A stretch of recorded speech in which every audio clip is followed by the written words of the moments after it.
my hope is that this book will get into the hands of young girls who will take it as I can too do it. Good adventures, everybody. I'm Melissa Bonzak, and welcome to episode 123 of Books Cubed, the show where I chat with authors you should be reading. Today, I am welcoming Gigi Lain. We're going to talk about her first book, which I absolutely loved. It is called Little But Fierce. Welcome, Gigi. Thank you for having me. Thank you for loving my book. I really appreciate it. I met her in Las Vegas. We were doing a book show together, and she happened to be at the table next to me, thank goodness. And hold up your book so anybody who's watching on YouTube can see it. It is a gorgeous cover, and it is such a fun story. I read this in, it's okay. Yeah. Yeah. Poor thing. I don't want her to make her hold the book up the whole time because it's kind of thick. I read it. I was on a cruise a couple weeks ago, and I read it in almost one sitting, and I cried at the end. I loved it so much. So tell everybody a little bit. Now, this is your first book, right? Yes. Okay. Yes. So give everybody a little bit of a elevator pitch of what the book is about. Uh, it's about a young girl. She's 14. She's getting ready to start high school. And she is the lone introvert in a very close family of superstar extroverts. They're all very outgoing and into the performing arts and things like that. Big, huge tradition of beauty pageants in this family. And of course, this is not something that Dash, her name is Dash, is capable of doing. You know, it doesn't matter what she looks like. She's just got a real issue with audiences. And I set that up very early in the book, probably on like by page 2 or 3. So she is very excited at the beginning of the book because she had beat out all the competition at the high school that she's getting ready to attend in a couple of months for the editorship of the freshman section in the yearbook. And she's just pumped because finally she's got something that she's done. She's going to get on a family's wall of fame. It's going to be amazing. And then they restructure the district lines. And she and her best friend, who is also her cousin, lives next door, are going to end up going to Albion High School instead. And she can't bear the loss of this editorship. So she fights to keep it. And she chooses, unfortunately for her, a poor way of doing that. She gets onto social media and handles it about as well as a 14-year-old would, or anyone, actually. I've seen plenty of adults who are outraged not handle that very well. And then she's kind of waylaid by a newspaper reporter, and that's when she really shoots herself in the foot. So she ends up going to this new school, friendless is putting it nicely. She is public enemy number one. And she has offended the wrong people in her class, including the queen bee. And she discovers that she has to take a public speaking course as a requirement her first semester, and it just goes from there. And of course, there's a boy, so she's all gaga about a boy. But she's trying to keep it on the down low and hide it. She doesn't want anybody to know it because she's extremely short. She's not quite 5 feet, and she probably does look like a sixth grader. She's little and petite and flat chested and just tiny.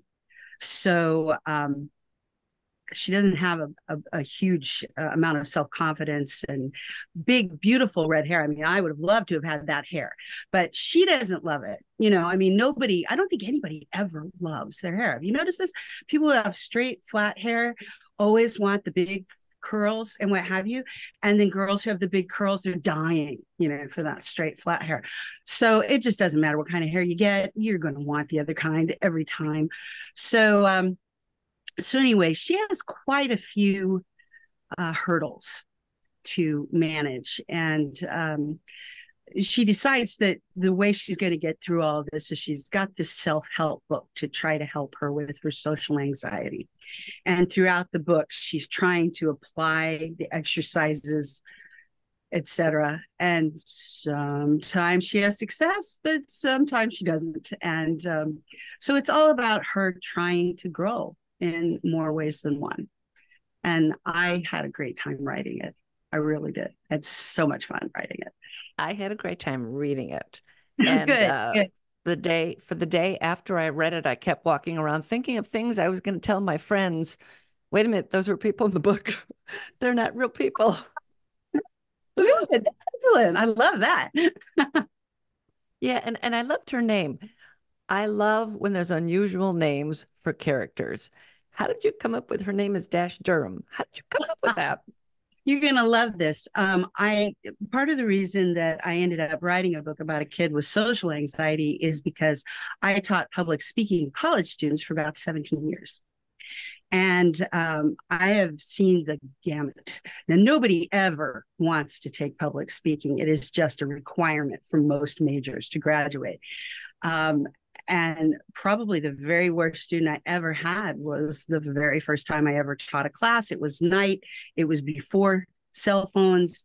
I was in Sumter, South Carolina. And this girl was just, she couldn't. And I thought, oh my God, she's going to hyperventilate. She's going to pass out. What if she hits her head? What do I do? Is this the thing where you have the paper bag? I think this is the thing where you have the paper bag. Do I have a paper bag? No, I don't have a paper bag. And I'm just kind of looking around. Does anybody else have a paper bag? You know, amazingly, she did not faint. I was really shocked. And she did get an A in the course because by the end of the class, she was just about here, and it was like, okay, you're getting an A. You compared to what you started out, you're definitely getting an A. Bless her heart. So this is sort of what the impetus to go for that. And it just so happens that at one point, about 6 or 7 years ago, I had a student whose name was Dasha Durham, and she went by Dash Durham. And I was fiddling around with this idea, right? And one of the things that was kind of bothering me is I just wasn't happy with the name of the character. And the minute she said her name, because I just, you read out the name and then it's like Dash. And I was like, that's it. That's the name. And I just looked at her and I said, do I have permission to use your name as the main character in the book I'm writing? And she's like, really? Yeah, I guess so. And everybody, of course, is laughing, but I have witnesses. So, Witnesses. 20 people at least in that room. So yeah, and she was a great student. I really loved her. She was lots of fun. And I I don't remember her like she's my best friend or anything, but she is one of the students that stands out because she had a great sense of humor and was very down to earth and could laugh at herself and that kind of thing. So I'm hoping that this Dash Durham is, although she's not meant to be that Dash Durham, I'm hoping that that there's a positive flow of energy coming from the girl that I taught so long ago. Well, Dash's, all the characters felt very rounded, very real. Like I said, I thought about things to tell my friends, and like, they're not real. They're from a book.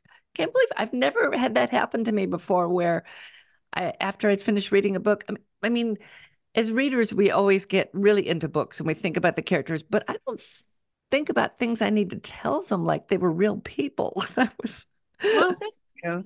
I have a bachelor's and a master's degree in theater, and I don't regret getting those degrees. As a matter of fact, I met my husband of 33 years when I was in graduate school, so good for me. Yeah. But anyway, when I was writing the book, and I wrote it during NaNoWriMo, which is National Novel Writing Month or Writers Month. I can't ever remember. What year did you do that? I actually did that in 2017. Oh, that's pretty good. Okay. I had just like 2 weeks before I had lost my job. And then, well, my father died. And then 2 days after that, I lost my job. And it was just like, well, I'm going to take this. And I totally didn't even remember that such a thing as NaNoWriMo existed. But I guess they had a bunch of ads out because it was October. And I was like, there it is. I kind of remember this. I remember hearing about this. I thought, I'm going to do it because I have an outline and why not? So I did it. And one of the things that I had to do, because I have an incredibly powerful internal critic, her name is Naget. That's what I call her. And I knew that she was going to sabotage me right from the get-go.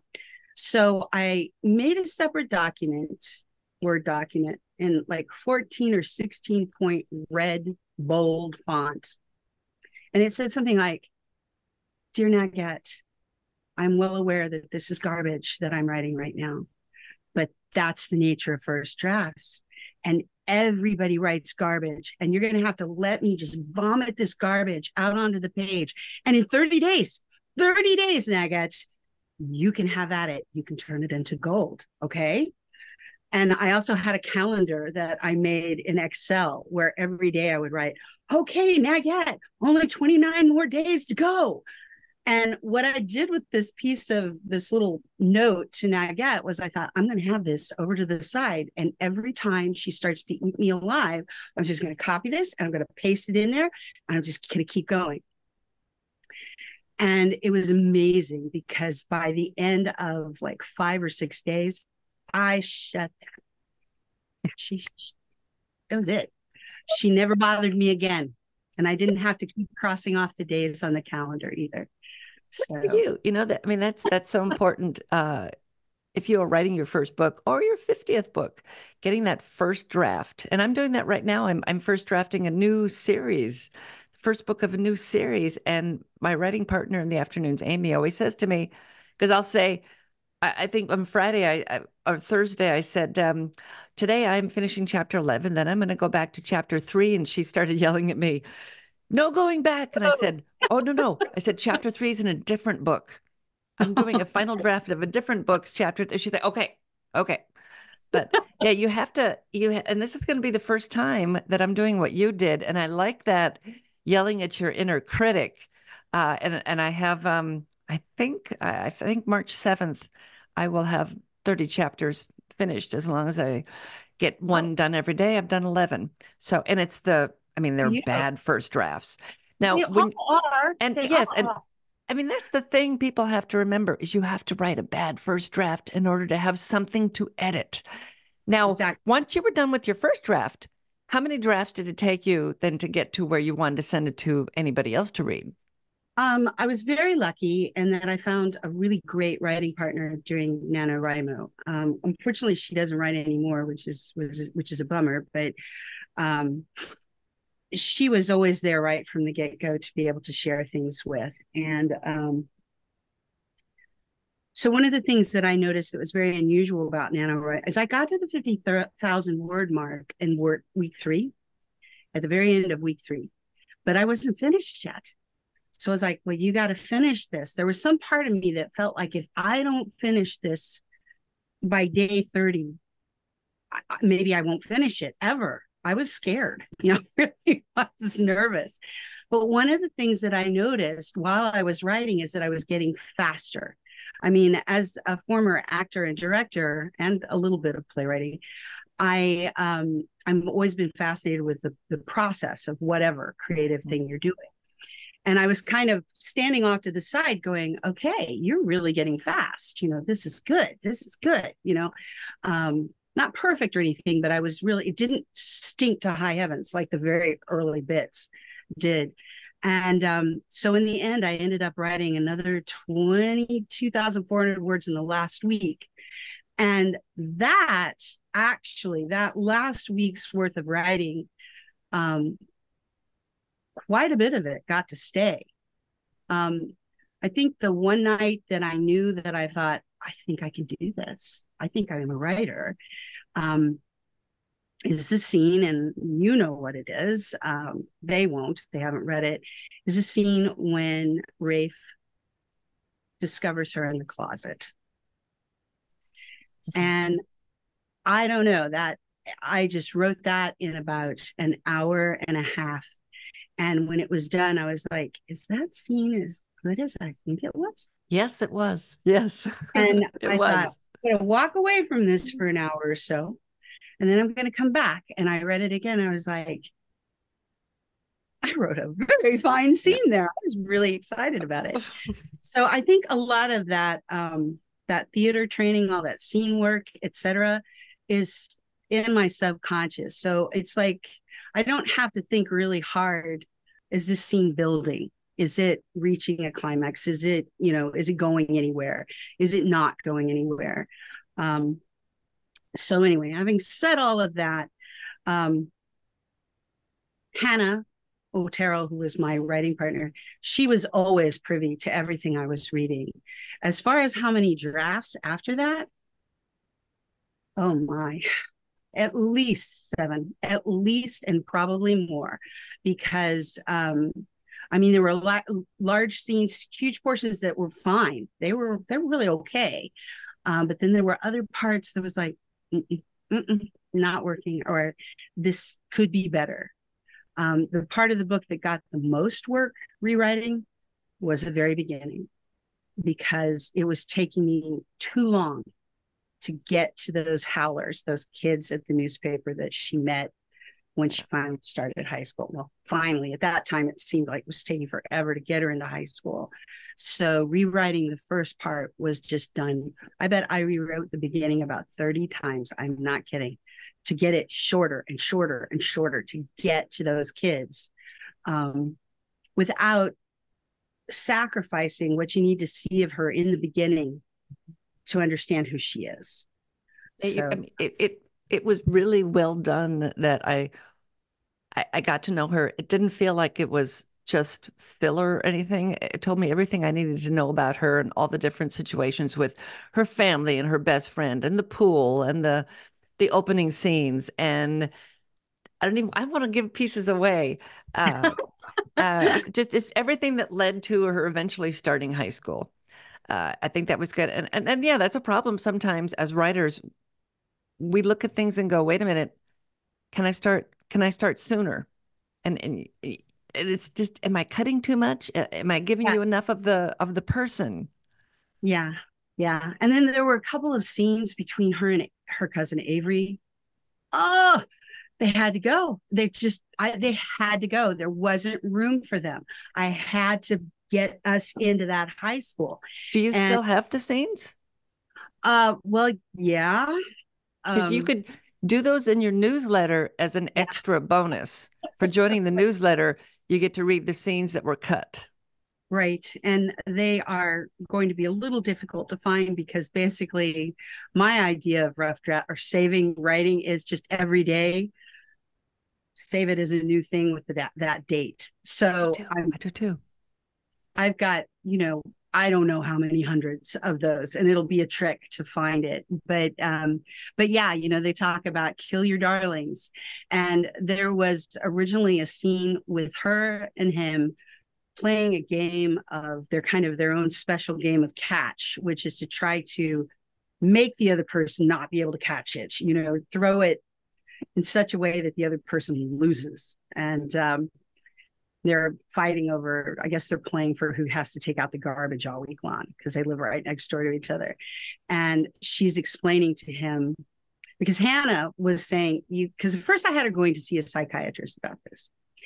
And Hannah's like, no, you can't do that. This kid has to figure it out on her own. You can't have her go to a psychiatrist. And I'm like, well, have you never been to therapy? Because a good therapist doesn't tell you anything. They just ask you questions and force you to find out and come to the answer. But I was like, okay, fine. I won't have her go to a psychiatrist. So I had her doing research, and then eventually I was doing my own research, and I found all these great books online at the library. And I was like, okay, all right, I can see her doing this, because I thought there's no way that she can make some of these discoveries or know how to make them without some kind of guidance from a third party. So So anyway, in the beginning, there was this wonderful scene between her and Avery where she's explaining to him what she's discovered and how this affects her, etc. But, it had to go. And that kind of information had to come after she started high school, because I just had to get her to those howlers because they're great. Yeah. And she needed to get out. It's at the very beginning of the book, you're all in her head. I mean, you're in her head the whole time because it's first person, but she needed to have actual interactions with those kids. And I had a lovely time building those characters. There were a couple of times where that thing happens where they just kind of take on a life of their own. And I think that happened the most with Travis. Some of the things that he ended up doing in the book, I feel like I can't take credit for that because he just kind of showed up and did it. And I was like, oh, well, okay. And just went with it. So now when you write your next book, now for me, every time I do it, I do a PDF to a special mailbox for myself every time I finish a writing session. So I label it chapter 7 before I remove such and such scene. And then when I go back and look for things, it's really easy to find, because sometimes I'll remove something and go, wait a minute, I got to put that back, and I don't want to have to rewrite it, so I got to go back and look. But it's smart to have backups. And I promised myself after this last time, because I discovered that, like I said, I've got hundreds of documents because it was every date that I wrote, which was every day. It seemed like forever. And I would go, and then I would take it out, and then no, I'm going to put it back in, take it out, move it around, move it. It was just a wreck. And later I thought, next time you need to keep better track. You need to name it better, or you need to have an Excel spreadsheet where you can make a little note at the end of every writing session. This is what I did today. That's a really good idea. That's a good idea. And also, if you're mailing to yourself, don't do it from the same email account, because when you delete all your sent email, it deletes everything that you've saved. Oh my. So, yes, I had that happen to me, and I thought, I had to go back, and I think I just lost a bunch of stuff, but it was all stuff I'd already finished. So I had to make myself a new separate Gmail account just to hold, and I have folders for each of the projects I'm working on, and I send from a different email account. But yeah, and then I've got it also on a portable drive, and I get just because I had when I used Scrivener, and it wasn't a problem with Scrivener, just I was writing on Scrivener on my laptop, and then I wrote on my desktop, and one overwrote the other, and I lost almost everything. And I was able to recover some of the timestamps. With Scrivener has timestamp things you can go back and get, but I had to rewrite 4 or 5 chapters from scratch because they were written over. And oh yeah, and I was in public when it did it, and thankfully I didn't have too much of a hissy fit. I think I was at the gym waiting for my husband, but I about cried because my first book was also a NaNoWriMo. In 2004, I wrote it as a NaNoWriMo, and I finally published it in 2017. So it's a great way to get yourself writing a first draft. And I think it's great that you got what, 70, 72, 73,000? 72,402 words. And how long is the book? I thought it was pretty thick. How long was the book? How many words did you finally end up with? About 81,000, maybe 82, but I think it's right around 82,022. If Wow. it's, I think that's how many. But the thing is that I just, I traded a lot of words, I guess you could say. There are all kinds of scenes that hit the cutting room floor and didn't make it back in any way, shape, or form. Just trying to figure out. One thing that was very helpful to me was I had a notebook, and I found that, and I did this like 7 times. I would make a calendar. I would draw a calendar in this Moleskine notebook that I have. And I had different colors assigned to different characters and what have you. And I would put I would put the main plot points in red. I would put, midpoint and pinch point to, et cetera, in red. And then underneath it, but I did it so that it was the time period of the book. So I could make sure that I was keeping my days straight, that I wasn't doing something on a Sunday that was, no, wait, there's no way that could have been that Sunday because, and because we were dealing with school days in particular, I needed to have a visual, okay, what's going on here? So I was able to kind of map out the days. And I'm not a pantser, no. But my plot points that I had going into it, there were only the basic 10, the hook and the inciting incident and the key event, etc. What was going to happen between each thing was totally up in the air. Didn't have any idea. I didn't even know how many kids I was going to be dealing with the howlers. I thought, man, how am I going to keep these kids straight? And how many kids are there going to be here? How many can you juggle, And for the audience too, how many can you juggle for them? So I ended up with 7, and I did searches on the internet. I Googled like young Korean male boy. And I would go through until I found a picture of somebody I liked. Sometimes it was somebody famous, sometimes it wasn't. I'll let you know that I loved Glenn so much from The Walking Dead. I never got over the way they killed him. I just never got over it. So I found a picture of Glenn, the actor that plays Glenn, looking really young. And it was like, okay, that's Nico, just so some of the people are famous, but quite a few of them are not. And the girl who, when I was first looking for a girl to be my vision of physical embodiment of Dash, I typed in something like, petite, red hair, long hair, curly, freckles, and did a search for that. And I went through about 2 or 3 pages, and then there she was. Mm-hmm. Perfect. And I was like, oh, there she is. So from that moment on, that was who I was thinking about when I wrote about her. So I did that with all of them. And it was lots of fun, I have to admit. But in the beginning, it was just mainly something to help me keep them all straight, as they because they hadn't developed yet, because they were just brand new on the page. So it was a good number of people. I think anymore, and it would have been too much. It didn't feel like too much. It felt like a nice group, and I knew who everybody was. I didn't have any problem remembering who characters were. Of course, I read it all pretty much in one sitting. But I don't think anybody, if you took 2 months to read it, I don't think you'd have a problem keeping the characters straight. I hope not. And I mean, they're not all equally important. And I tried to attach them.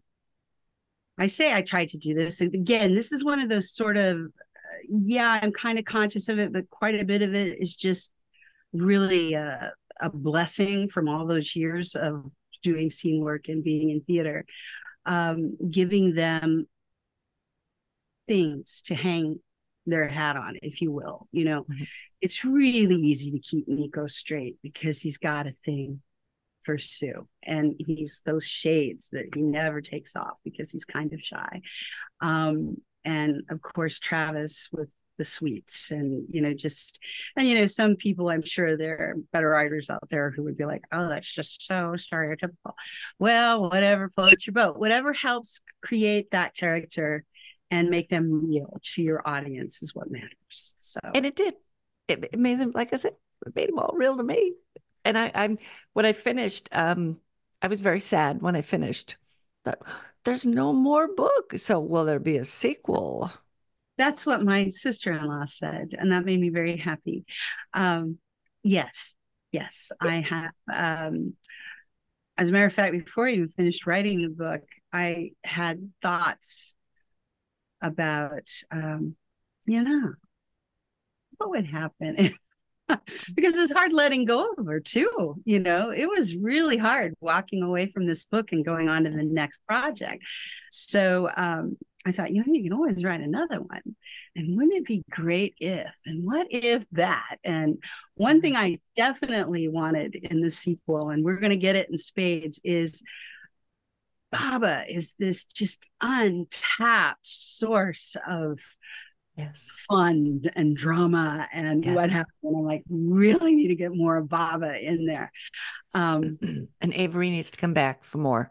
I'm hoping I want to definitely. Well, I don't want to say anything because I will spoil it. But I don't want to spoil this book by talking about, I know. But anyway, yeah, I want to definitely have Avery in there. And there are all kinds of different things I am looking at. I don't know if is it appropriate to mention that or what I'm looking at or possibilities or Don't say anything because it could ruin it could spoil the main story. Now, so when I know the book is coming out on the 20th. uh-huh. Okay, so uh how where is it going to be available? Amazon, Kobo, and Google Books. I thought I was signing up for Google Play and I didn't find it. So I sent them a panicked email the other day and I'm like, where is it? Where is it? No search is revealing it. And they're like, no, it's on Google Books. And I can't remember what the explanation was, but I guess they're trying to put books on Google Books, or maybe if you're a new author, they don't put you just on the broad Google Play. I don't know, but I'm on Yeah. Google Books. So if you Okay. look at Google Books, you'll find it. Okay, so I'll put all the links in the show notes and hold your book up one more time because the cover is really pretty. And it's exactly how I pictured her, a little bit fierce. And this is Gigi Lain. And like I said, all the links will be in the show notes. And I want to thank you so much for coming on today. I thoroughly, thoroughly enjoyed this book, and I'm so happy that we ended up in tables next to each other because I may never have found it, and that would be a tragedy. You may be happy that we were seated next to each other, but I am really happy we were seated next to each other because I had no idea what I was doing. I still don't know what I'm doing. And you were just a font of information and Thanks. And continue she sold to tons of font. books that day. Every time I looked over, you were selling another book. I don't know if I was selling that many books, but I felt happy with the amount that I did sell, given the audience that usually attends rave. They are more about science fiction, fantasy, and romance. And I thought it was hysterical because they put me at a table with somebody that was selling sapphic erotica. And here I am trying to sell. Yeah, that was on the other side of me. And here I am trying to sell this YA. And I could see people with their kids looking over and, looking at the table banner that I had, but then they'd see what was going on right next to it. And they're like shoving their kids, come on, come on, come on, come on. Right. It passed me as fast as ever. So I kind of would like to think maybe I could have sold more, but Yeah, it's too bad we weren't sitting next to each other. yes, but you had a whole table and you had so many different things I did. to No, I shared a table. I shared a table with a lady. Yes, she had romance. Yeah, I had my roller prompt books and I had my cozy and paranormal cozy with me. And yeah, the paranormal books fly off the table. I sell out of those. And excuse me, the roller prompt writing journal, writing jump starts, those yeah, sell out like crazy. Yeah, that was those sell out like crazy. But the cozies, people just don't, I don't think not they in know what that to do with venue. my books. Yeah, I don't think in that venue they do. I when I was first doing my research to see what would be, because I want to write something that is of interest to me, but I also want to write something that will actually sell. And I thought, well, romance is the biggie. But I thought, I'm not that into romance. I mean, I am, but I'm not. And frankly, with the steamy things, I see these people on Book Talk that are just going on and on and on about how they just can't get enough of the smut. And I'm thinking, I don't know. Maybe I'm showing my age. I'm just not that interested in that at this point. How many different ways can you describe it? And so are you reading this to get yourself all hot and bothered so you can go jump on your significant other when you're done with this reading session? Is that what this is about? I don't know. I don't know, but I know I'm not really interested in writing that, but neither am I interested in writing something that's all chaste and pure either. So I thought, what are you interested in? And I thought, cozy mysteries seem to do pretty well. There seems to be a hunger for that. I and I'm putting mine in the world of theater because that's what I know, and because I think there are enough bake shops and B&Bs and coffee shops and bookstores already out there where these things take place. So I'm thinking maybe this will be sort of a nice little niche, and I am doing a kind of a paranormal twist on it. So we'll see. If there's one thing you want to come out of this book that you've written, what would it be? I of course want them to enjoy it. I just want them to enjoy it. It's a story, just like any other book, right? But I'm really hoping that this book will find its way into the hands of young women who I didn't realize until my daughter was this age, and she is the impetus behind writing this book, um, just how maligned freshman girls are. I mean, they are like if I started noticing that talk show hosts, if a man is doing something that, a celebrity type person or a politician, they will often accuse them of crying like a little 13-year-old girl or like a little, or yep. They look at freshmen or young women like this and they're like, oh, they're so emotional.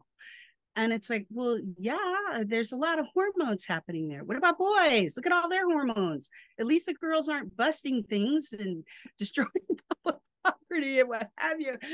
And it's just, to me, I'm sitting here going, is this when it starts?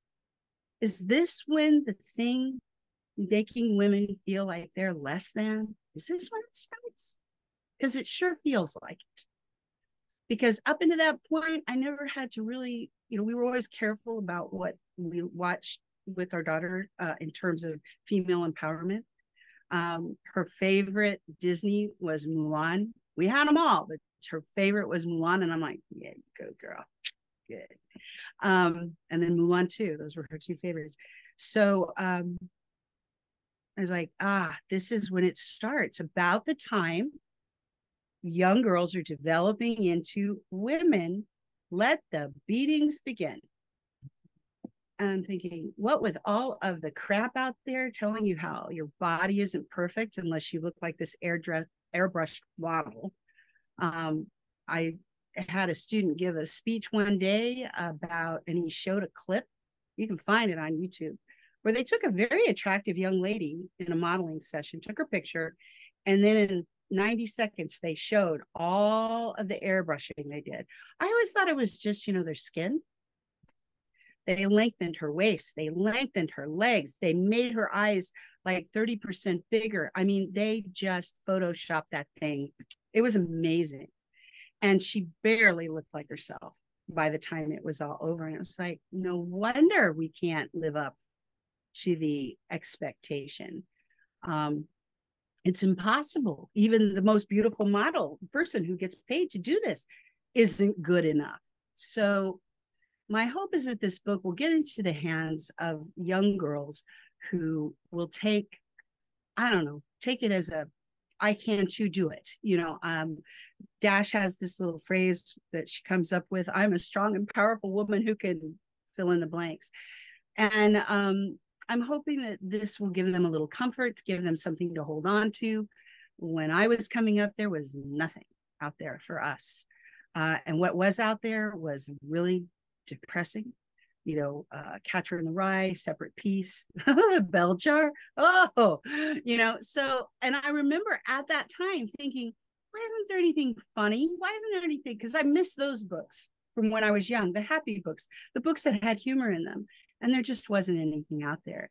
And even today, everything is pretty for YA audiences, there's a lot of bloodlust, a lot of and that's fine.